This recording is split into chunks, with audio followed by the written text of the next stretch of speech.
Hello everyone, welcome to genius classes online study. दोस्तों, आज से हम क्लास 12th की फिजिक्स स्टार्ट करने वाले हैं। 12th फिजिक्स स्टार्ट करने से पहले दोस्तों मैं आपको एक बात बता दूं कि क्लास 11th की फिजिक्स आपने कैसे पढ़ी है, आप पे कितनी बनती है या कितनी कम बनती है, कितनी ज़्यादा बनती है, मुझे इससे कोई ज़्यादा मतलब नहीं है। मैं आपको क्लास 12th की फिजिक्स पढ़ाने आया हूँ और कोशिश करूँगा कि वो आपको अच्छे समझ में आए। अगर आपका 11th का बेसिक कमज़ोर भी है तो बीच बीच में आपको बताता रहूँगा जो भी आपको समझ नहीं आएगा।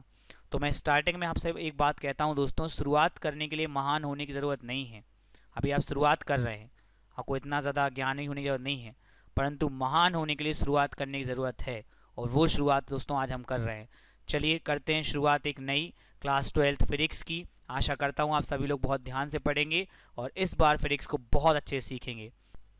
अब दोस्तों हम सिलेबस देख लेते हैं हमारा जो क्लास 12th फिजिक्स का एनसीईआरटी के अकॉर्डिंग है। दोस्तों यहाँ पर आपको दिखाई दे रहा है हमारे पास कुल 14 अध्याय हैं जिनको 9 यूनिट में डिवाइड किया गया है। एक यूनिट 10 या अध्याय 15 भी होता है, संचार की सिद्धांत, जो अभी पिछले साल ही सिलेबस से अलग किया गया है। अगर आपके पास पुरानी बुक है तो आपको वो अध्याय भी दिया जाएगा, पर अभी हाल हमारे सिलेबस में 14 अध्याय हैं, जिसमें से पहली यूनिट जो है वो स्टैटिक इलेक्ट्रिसिटी स्थिर विद्युत कहलाती है, दूसरी करंट इलेक्ट्रिसिटी धारा विद्युत कहलाती है। इसके बाद हम पढ़ेंगे मैग्नेटिक इफेक्ट, मैग्नेटिज्म मतलब चुंबक के बारे में। फिर इलेक्ट्रोमैग्नेटिक इफेक्ट पढ़ेंगे जिसमें हमें धारा का चुंबकीय प्रवाह और प्रत्यावर्ती धारा पढ़नी है। फिर विद्युत चुंबकीय तरंगें। फिर हमें पढ़ना है किरण प्रकाश की, जो आपने क्लास 10th में ही पढ़ी है। फिर इसके बाद तरंग प्रकाश की, फिर विकिरण द्रव्य की द्वितीय प्रकृति, परमाणु, नाभिक, और आखिर में इलेक्ट्रॉनिक डिवाइसेस जो आजकल नए नए आ रहे हैं वो किस चीज़ पर काम करते हैं वो हमें पढ़ना है दोस्तों। तो दोस्तों ये कुल मिलाकर हमारे पास 14 अध्याय हैं, वो काफ़ी कुछ इसमें सीखने का है। हम शुरू कर रहे हैं अभी चैप्टर नंबर 1, विद्युत आवेश और क्षेत्र, इलेक्ट्रिक चार्ज एंड फील्ड। इसमें हम इलेक्ट्रिक चार्ज और इलेक्ट्रिक फील्ड के बारे में पढ़ेंगे। तो चलिए शुरू करते हैं। शुरुआत करने के लिए मैं आपको इस पत्थर से मिलवाना चाहता हूँ। इस पत्थर को, ये पीले रंग का चमकदार पत्थर है दोस्तों, इसको एम्बर बोलते हैं। वैसे तो हर चीज़ के कई नाम होते हैं कई भाषा में। भारत में इस पत्थर को दोस्तों केहरोबा या तृणमणि भी कहते हैं, और एक जगह है यूनान करके, वहाँ इस पत्थर को इलेक्ट्रम कहते हैं दोस्तों। तो कई जगह कई नाम हैं, हम इसका नाम एम्बर लेकर चलेंगे। तो इस पत्थर से मैंने वो क्यों मिलवाया है वो मैं आपको बाद में बताऊंगा, पर अभी मैं आपको बताता हूँ कि असल में ये पत्थर पत्थर नहीं है, ये बनता कैसे है। जो पेड़ होते हैं, जैसे देखिए इस पेड़ पे अंगूर लगे हैं, तो अंगूर जब धूप में सूख जाते हैं तो सूख कर वो रेजिन बन जाते हैं। रेजिन्स यहाँ पे लिखा हुआ है, रेजिन माने किशमिश होता है, आप नाम सुना होगा, हम इसको रेजिन बोलेंगे। वो सूख के रेजिन बन जाते हैं। वैसे ही वृक्षों से जो गोंद निकलती है, जब वो सूखती है तो वो भी पत्थर की तरह कड़ी हो जाती है, ये भी एक प्रकार की रेजिन है। इसी रेजिन को हम केहरोबा, तृणमणि या फिर एम्बर कहते हैं। फ्रेंच में बर्न स्टिन बोलते हैं, हम एक नाम लेके चलेंगे एम्बर। तो ये एम्बर एक प्रकार का जीवाश्म रेजिन है, पेड़ से निकला है दोस्तों, बस पत्थर की तरह कड़क हो गया है। तो एक प्रकार से बना तो हाइड्रोकार्बन से, आप इसे जला भी सकते हैं इस पत्थर को।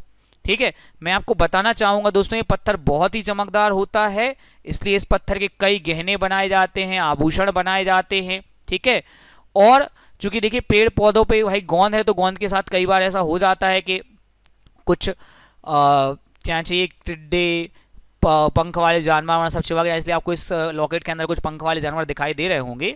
कुल मिला के बात ये गोंद है जो जमा हो गई, बस इतनी सी बात, ज़्यादा बात नहीं सुननी हमें।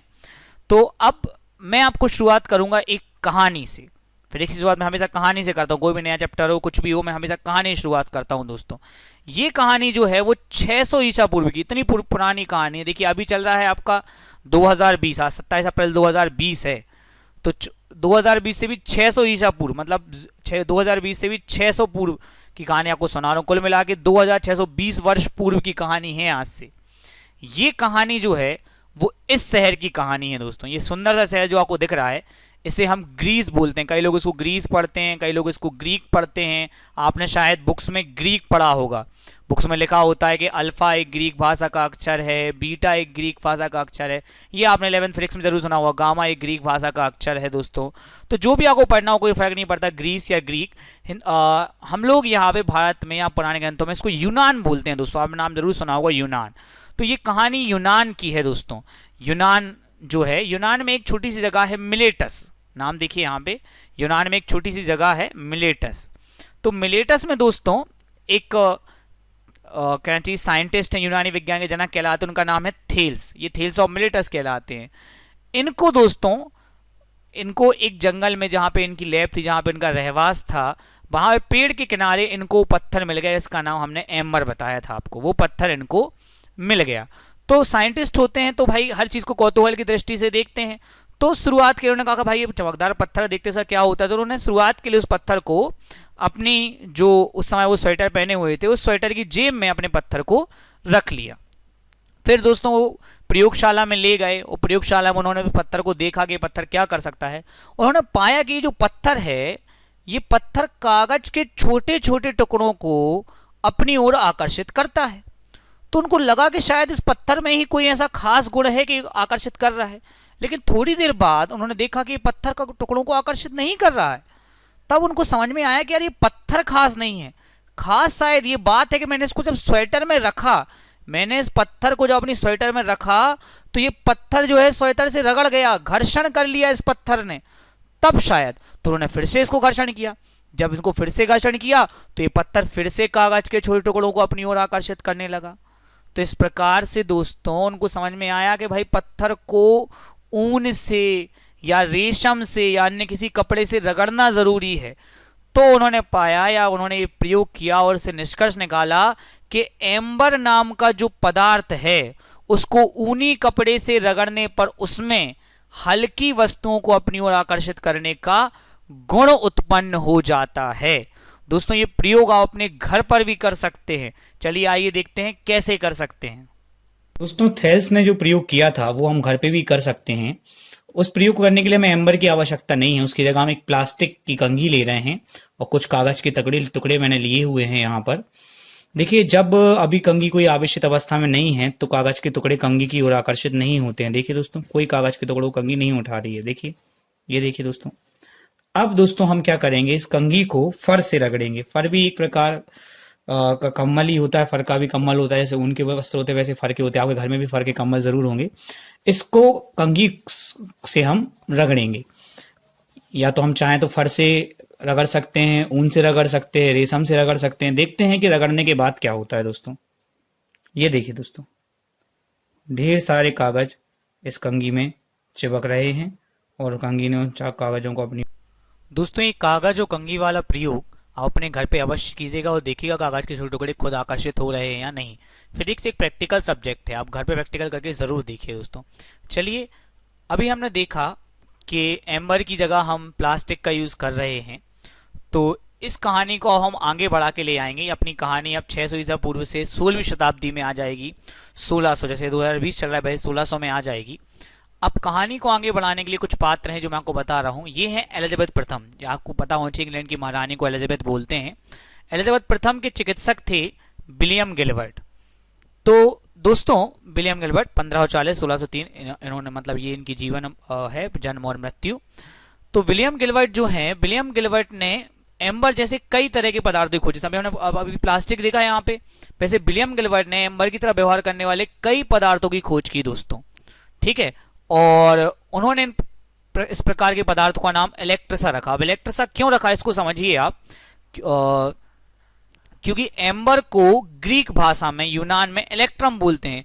इसे उन्होंने इलेक्ट्रम की तरह भांति जो व्यवहार करते हैं, मतलब कागज को आकर्षित करते हैं, उनका नाम इलेक्ट्रसा रखा। मैंने यहाँ बुक ये इसलिए लेके आए हैं क्योंकि ये इनकी बुक है डी मैग्नेटो, विलियम गिलबर्ट की, जिसमें इन्होंने इस प्रकार के पदार्थों के बारे में काफी विवरण दिया हुआ है। अब इसके नाम में ये मैग्नेट क्यों है, क्योंकि उस समय तक मैग्नेट अस्तित्व में आ चुकी थी। तो इस तरह के मैग्नेट जो होती है वो केवल लोहे के टुकड़ों को अपनी ओर आकर्षित करती है। वैसे ये एम्बर, जिसको हम इलेक्ट्रम बोलते हैं, है ना, और इसकी तरह व्यवहार करने वाले अन्य पदार्थ, जैसे मैंने आपको प्लास्टिक बताया, और भी कई अन्य पदार्थ हैं जिनका नाम इन्होंने कॉमनली इलेक्ट्रसा रखा था। तो उन्होंने इनका नाम इलेक्ट्रसा रखा और इस बुक में लिखा। तो इसमें कारण डी मैग्नेटो इसलिए है बिकॉज ये जो पदार्थ हैं ये कुछ कुछ ऐसे हैं, जैसे मैग्नेट लोहे को खींचती है वैसे ये पदार्थ हल्के कणों को अपनी ओर खींचते हैं। तो दोस्तों अब पिक्चर में आते हैं एक नए शख्स जिनका नाम है sir Thomas brown. Sir Thomas brown ने जो थेल्स की स्टडीज हैं उनको बहुत ध्यान से स्टडी किया। उन्होंने देखा कि भाई जब एम्बर को ऊनी कपड़े से रगड़ते हैं तो वो कागज के छोटे टुकड़ों को अपनी ओर आकर्षित करता है। तो निश्चित ही एम्बर में कोई ना कोई ऊर्जा है जिसके कारण वो टुकड़ों को आकर्षित कर रहा है। तो फिर उन्होंने इस ऊर्जा का नाम रखा इलेक्ट्रिसिटी। तो अगर कोई आपसे पूछे भाई कि विद्युत ऊर्जा की परिभाषा किसने दी, तो विद्युत ऊर्जा की परिभाषा सर थॉमस ब्राउन ने दी। भले भाई थेल्स ने सबसे पहले बताया, वो बात अलग है, पर नाम सर थॉमस ब्राउन का ही माना जाएगा। तो परिभाषा ये है कि वह ऊर्जा जिसके कारण किसी पदार्थ में हल्की वस्तुओं को आकर्षित करने गुण आ जाता है, उसे हम विद्युत ऊर्जा, इंग्लिश में इलेक्ट्रिसिटी कहते हैं। अब उन्होंने ये परिभाषा जो है वो सन 1646 में दी थी। जब तक हमारे जो सर विलियम गिलबर्ट हैं, उन्होंने अपनी किताब लिख चुके थे, सब कुछ हो चुका था। दोस्तों अब इसका नाम इलेक्ट्रिसिटी क्यों रखा है ये तो आपको पता ही है, बिकॉज ये जो सारा चक्कर है वो यहाँ से चालू हुआ है। एम्बर, जिसको ग्रीक भाषा में, यूनान में इलेक्ट्रम कहते हैं। अब आप में से काफी लोग कहेंगे सर इलेक्ट्रिसिटी नाम रख दिया, लेकिन हम तो इलेक्ट्रिसिटी उसको समझते जो हमारे घर में आती है, हमें करंट लगता है, हम तो उसको इलेक्ट्रिसिटी समझते हैं सर। आप बोल रहे हैं कि सर जो कागज के छोटे टुकड़ों को आकर्षित करने की क्षमता है उसको इलेक्ट्रिसिटी बोलते हैं सर। तो क्या है इलेक्ट्रिसिटी? और दोस्तों ये दोनों एक ही हैं, और ये समझाने के लिए हमें एक प्रयोग करना पड़ेगा आपके साथ। और उस प्रयोग के लिए आपको चाहिए एक चेयर, एक टॉवेल सिंपल, और एक आपका अभिन्न सा मित्र। चलिए दोस्तों देखते हैं प्रयोग क्या है।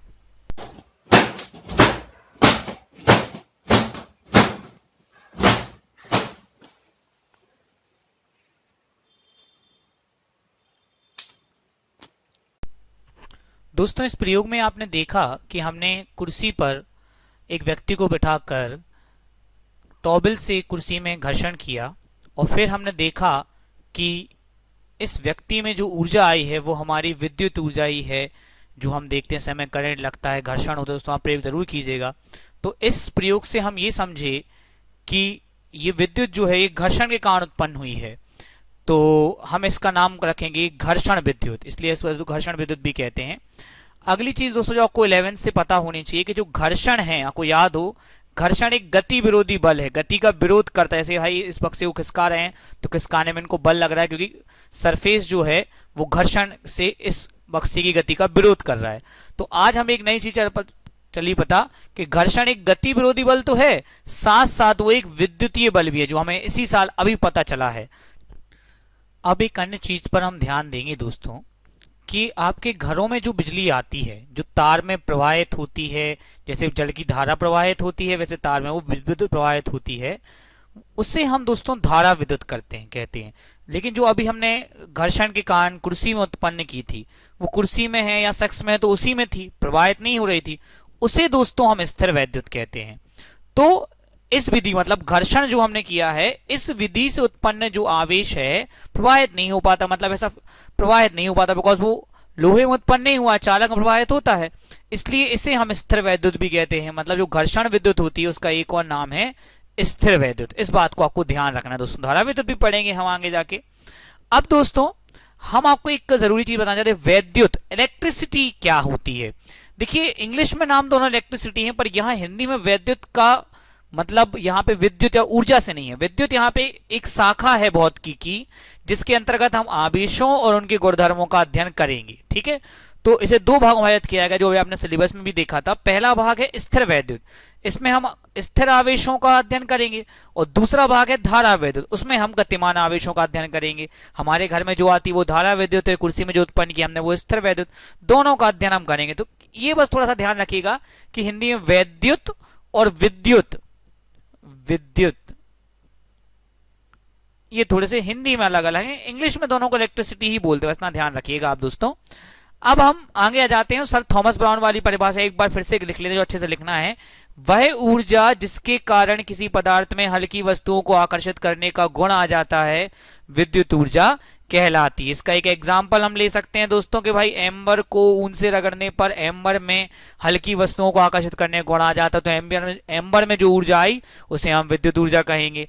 अच्छा, विलियम गिलबर्ट ने क्या किया था? विलियम गिलबर्ट ने बताया था कि घर्षण के पश्चात जो पदार्थ है आपका, मतलब एम्बर जो आपका पदार्थ है, अभी आपने देखा जो एम्बर एक पत्थर था, उसमें हल्की वस्तुओं को आकर्षित करने का गुण आ गया। उन्होंने इस प्रकार के पदार्थों का नाम रखा विद्युन्मय आवेशित, या इंग्लिश नाम को आसानी से पता होगा चार्ज्ड, कि भाई जो एम्बर है वो चार्ज्ड हो गया, तभी उसमें वस्तुओं को आकर्षित करने का गुण आया। कुर्सी वाले भैया अब चार्ज हो गए, तभी हमें झटका लगा उनको पकड़ने से। इस बात का ध्यान रखिएगा कि विद्युत ऊर्जा की परिभाषा थॉमस ब्राउन ने दी है, और जिन पदार्थों में हल्की वस्तुओं का आकर्षित करने का गुण आ गया है उनका नाम रखा इलेक्ट्रिफाइड विद्युन्मय, और ये नाम किसने रखा? विलियम गिलबर्ट ने। उन्होंने तो असल में इसका नाम इलेक्ट्रिसा रखा था, मैंने आपको बताया था, लेकिन अलग अलग जगह अलग अलग नाम चलते हैं। इलेक्ट्रिसा क्यों नाम दिया था उन्होंने? क्योंकि ये सब कुछ एम्बर इलेक्ट्रम की भांति व्यवहार कर रही है। उन्होंने बहुत सारी वस्तुएं बताई, एक दो हमने आज देखी, प्लास्टिक में भी हमने आवेश उत्पन्न किया यहाँ पर। अब दोस्तों हम आगे बढ़ जाते हैं, कुछ महत्वपूर्ण तथ्यों पे ध्यान देते हैं जो हम वैसे पढ़ चुके हैं, एक बार फिर से रिवाइज कर रहे हैं। 600 ईस्वी पूर्व यूनानी वैज्ञानिक जनक थेल्स ने ज्ञात किया था कि एम्बर नाम के पदार्थ को ऊनी कपड़े से रगड़ने पर वह हल्की वस्तुओं को अपनी ओर आकर्षित करने सकता है, उसमें एक गुण आ जाता है। फिर बाद में सूजा का नाम विद्युत रखा गया। एम्बर पीले रंग का एक रेजनी पदार्थ है, आप निश्चित ही नहीं भूलेंगे पीले रंग का पदार्थ है, और रेजनी का मतलब मैंने आपको बताया है।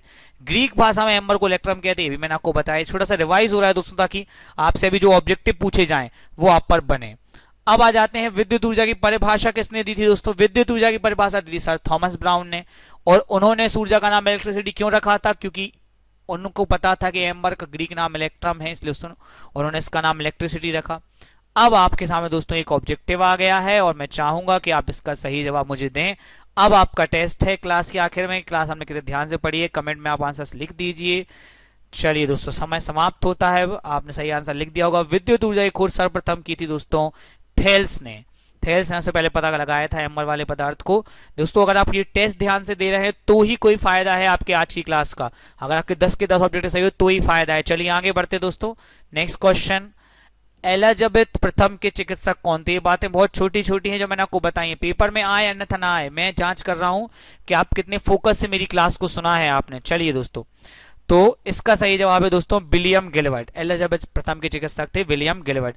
पूरी क्लास को आप ध्यान से सुनिए और उसके बाद आप ऑब्जेक्टिव के आंसर दिए जरूर बनेंगे। अगर 10 के 10 ऑब्जेक्टिव आप बन रहे हैं तो इसका मतलब है आपने क्लास ध्यान से पढ़ी है, अन्यथा आपने क्लास ध्यान से नहीं पढ़ी है। और बिना फोकस के फिजिक्स पढ़ने का दोस्तों कोई फायदा नहीं, थ्योरी सब्जेक्ट पढ़ने का। अगला क्वेश्चन है, यूनानी विज्ञान के जनक किसे कहा जाता है? निश्चित ही आपने सही आंसर कमेंट में लिख दिया होगा। सही आंसर आप बताइए, यूनानी विज्ञान के जनक किसे कहा जाता है? निश्चित ही थेल्स को यूनानी विज्ञान के जनक कहा जाता है। आगे बढ़ जाते हैं दोस्तों, इस क्वेश्चन का जवाब को बताना है। विलियम गिलबर्ट ने एम्बर की तरह व्यवहार करने वाले पदार्थों को क्या नाम दिया था? देखते हैं दोस्तों कमेंट में आप सही आंसर लिखते हैं या नहीं। चलिए दोस्तों, समय समाप्त हो चुका है। कई लोग इसका एम्बरस लगा, जिनको ज्ञान नहीं होता वो कुछ भी लगा देते हैं। कई लोग सोचते नाम पे दिया हो गिलबर्ट स्टोन तो कुछ भी लगा, उनको नाम पता है, उनको पता होना चाहिए कि एम्बर का ग्रीक नाम इलेक्ट्रम है और इलेक्ट्रम जैसे पदार्थ कहलाते हैं इलेक्ट्रिसा, तो उन्होंने इसका नाम रखा था इलेक्ट्रिसा। आगे आ जाते हैं दोस्तों, अगला सवाल यहां पर दिया है। ये क्वेश्चन जो है पेपर में आए अन्यथा ना आए, ये पता कर रहे हैं कि आपने आज की क्लास कितने ध्यान से पढ़ी, तभी आपको समझ आएगा दोस्तों। चलिए दोस्तों, समय समाप्त हो गया है। किस प्राचीन पुस्तक में विलियम गिलबर्ट ने आवेश पदार्थों के बारे में लिखा है? सही जवाब है डी मैग्नेटो। नेक्स्ट आ जाएंगे दोस्तों, मैं चाहूंगा कि आपने सभी परिभाषा सभी कुछ ध्यान से सुना है। अगर नहीं सुना है तो इस वीडियो को एक बार फिर से देखिए, ताकि अगर सही ऑब्जेक्टिव हो। अगर आप ऑब्जेक्टिव नहीं बन रहे हैं तो ये वीडियो यही बंद कीजिए, फिर से देखिए, फिर ऑब्जेक्टिव के आंसर दीजिए, पर दीजिए सही। वह ऊर्जा जिसके कारण किसी पदार्थ में हल्की वस्तुओं को आकर्षित करने गुणा जाता है। लोग जबरदस्ती में इसको वैद्युत लगा देते हैं दोस्तों, गलत है। वैद्युत तो भौतिकी की शाखा है, इसका सही जवाब है विद्युत। चलिए दोस्तों आगे आ जाते हैं। अगला क्वेश्चन देखिए, बहुत सारे नाम हैं। विद्युत ऊर्जा को प्रभावित करने वाले वैज्ञानिक Thales, William Gilbert, Thomas brown, Benjamin Franklin, कौन है सही? चलिए दोस्तों आप बताइए सही जवाब के अकॉर्डिंग क्या होना चाहिए। कई लोग थेल्स लगा देंगे, जी नहीं, थेल्स ने तो बताया था ऊर्जा के बारे में, विलियम गिलबर्ट ने पदार्थों के बारे में परिभाषा दी थी सर थॉमस ब्राउन ने, तो इसका सही जवाब है सी। अगला सवाल आपके सामने लिखा हुआ है, मैंने सब कुछ आपको रिवाइज भी कराया है ताकि आप पर बने दोस्तों। जल्दी से इसका आंसर बताइए। जिस पदार्थ में हल्की वस्तुओं को आकर्षित करने गुणा जाता है भाई क्या कहलाता है? जी सर, वो कहलाता है विद्युन्मय, आवेशित या चार्ज। ऑप्शन डी सही है। आशा करता हूं कि सारे क्वेश्चन सही हो रहे होंगे। नेक्स्ट है जो जरूरी है, ये तो बड़ा कंसिडर क्वेश्चन है, बादल कौन सी क्रिया के कारण आवेशित हो जाती है? ये एकदम नया क्वेश्चन है, मैंने आपको इसके बारे में बताया नहीं, तो मैं आपको बता दूं दोस्तों, बादल जो है वो घर्षण के कारण आपस में घर्षण करते हैं, इस कारण आवेशित हो जाते हैं और बिजली कड़कती है, बिजली गिरती है दोस्तों। अगर आपने ये सही दिया है मतलब आप ज्ञान का उपयोग भी कर पा रहे हैं। आखिरी क्वेश्चन दोस्तों, जो विद्युत घर्षण के कारण उत्पन्न हुई है वह होती है, मैंने अभी आपको एग्जाम्पल दिया, इतने सारे एनिमेशन दिखाए। ये क्लास लगभग मैंने 18 से 20 घंटे में तैयार की, भले 20 मिनट की क्लास है, देखते हैं कितना याद है। आखिरी क्वेश्चन, चलिए, जो विद्युत घर्षण कारण उत्पन्न हुई है वह है स्थिर वैद्युत, गतिमान विद्युत भी पढ़ेंगे। तो दोस्तों आशा करता हूं आपको आज की क्लास बहुत अच्छी लगी होगी। 1 या 2 दिन में आपकी अगली क्लास जल्दी अपलोड कर दी जाएगी। तब तक के लिए बने रहिए हमारे साथ। धन्यवाद।